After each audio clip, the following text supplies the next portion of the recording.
Hours later, at 2 a.m. in the morning, Hezbollah and other terrorist organizations backed by Iran attacked Israel in support of Hamas. Let's be clear, Israel did not launch this war. The Lebanese people did not seek that war either, nor did the United States. Over the past year, including the days immediately following October the 7th, I directed the U.S. military to flow assets and capabilities into the region, including aircraft carriers, fighter squadrons, and sophisticated air defense battery to defend Israel and deter our common enemy at critical moments. Since the war with Hezbollah began, over 70,000 Israelis have been forced to live as refugees in their own country, helplessly watching their homes, their businesses, their communities as they're bombarded and destroyed.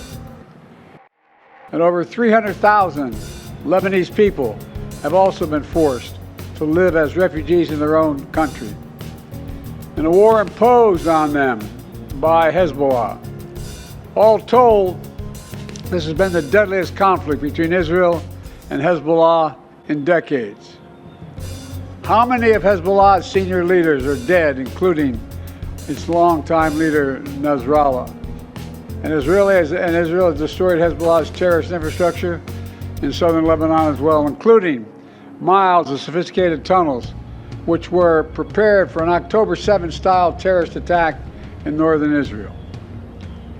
But lasting security for the people of Israel and Lebanon cannot be achieved only on the battlefield.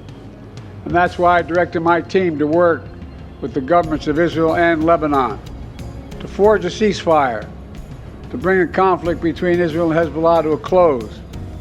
Under the deal reached today, effective at 4 a.m. tomorrow local time, the fighting across the Lebanese-Israeli border will end. This is designed to be a permanent cessation of hostilities. What is left of Hezbollah and other terrorist organizations will not be allowed, will not be allowed to threaten the security of Israel again.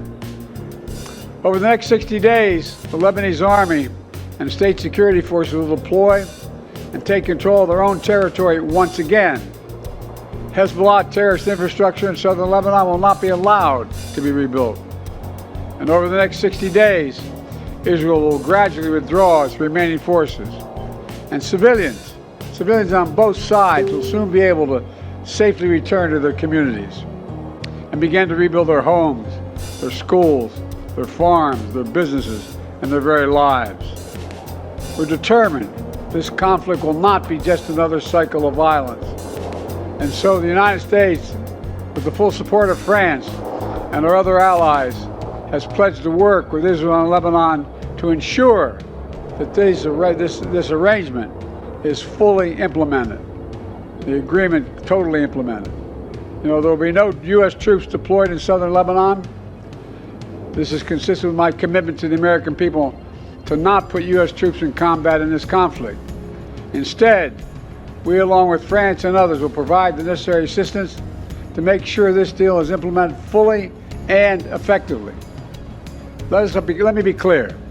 If Hezbollah or anyone else breaks the deal and poses a direct threat to Israel, then Israel retains the right to self-defense consistent with international law, just like any country when facing a terrorist group pledged to that country's destruction. At the same time, this deal supports Lebanon's sovereignty, and so it heralds a new start for Lebanon, a country that I've seen most of over the years, a country with rich history and culture.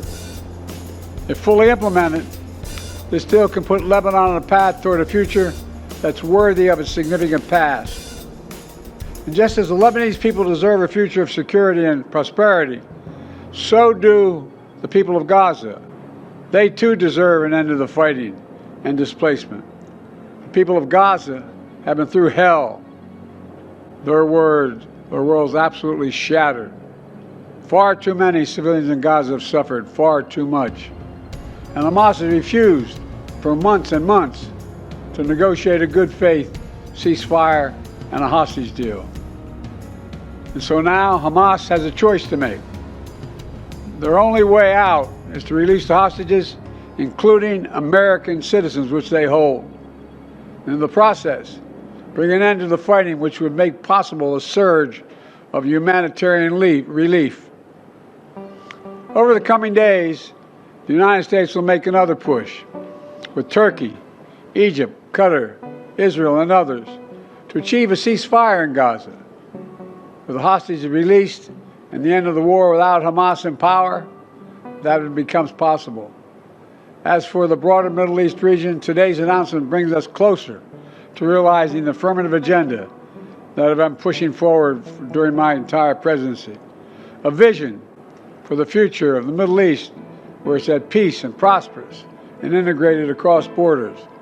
A future where Palestinians have a state of their own, one that fulfills its people's legitimate aspirations, one that cannot threaten Israel or harbor terrorist groups with backing from Iran. A future where Israelis and Palestinians enjoy equal measures of security, prosperity, and yes, dignity.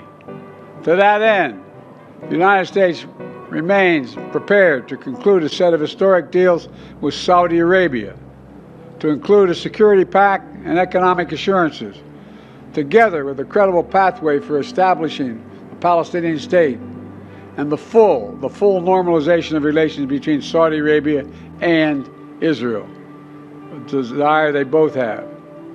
I believe this agenda remains possible, and in my remaining time in office, I'll work tirelessly to advance this vision for an integrated, secure, and prosperous region, all of which strengthens America's national security. Getting all this done will require making some hard choices. Israel has been bold on the battlefield. Iran and its proxies have paid a very heavy price. Now Israel must be bold in turning tactical gains against Iran and its proxies into a coherent strategy that secure Israel's long-term safety and advances a broader peace and prosperity in the region. Today's announcement is a critical step in advancing that vision, and so I applaud the crazy decision made by the leaders of Lebanon and Israel to end the violence. It reminds us that peace is possible. Say that again, peace is possible.